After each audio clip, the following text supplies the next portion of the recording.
Hey guys, it's October 22nd, and on this day in American history, the world learns that it's on the brink of nuclear war. It's 1962. The US and the Soviet Union are locked in the Cold War. Soviet leader Nikita Khrushchev thinks that President John F. Kennedy is weak and indecisive. So he takes the gamble and installs nuclear missiles in Cuba, just 90 miles away from Florida. A U-2 spy plane eventually spots them, and the White House goes into panic mode. On the 22nd, Kennedy goes on national TV and says that any missile launched from Cuba will be treated as an attack by the Soviet Union. Translation: if you fire, then it's nuclear Armageddon. So he announces a naval quarantine around Cuba, which is basically a blockade, but it sounds a little nicer. Soviet ships steam toward the line. One by one, they slow down and turn around, except for one. A ship called Bucharest keeps coming.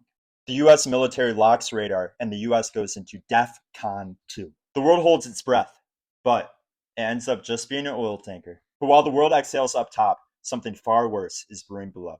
A Soviet nuclear-armed submarine is cut off from Moscow communications and is faced with warning shots from US ships. The crew thinks that World War III has begun. All three senior officers on the ship have to agree to launch the nuclear torpedo. Two say yes. One man, Vasily Arkhipov, says no.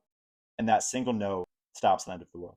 6 days later, Khrushchev finally backs down. The Soviets agree to remove their missiles in return for US assurances not to invade Cuba. A direct hotline is installed between the superpowers, and tensions eventually ease. But on this day, Americans learn what it feels like to be a heartbeat away from extinction.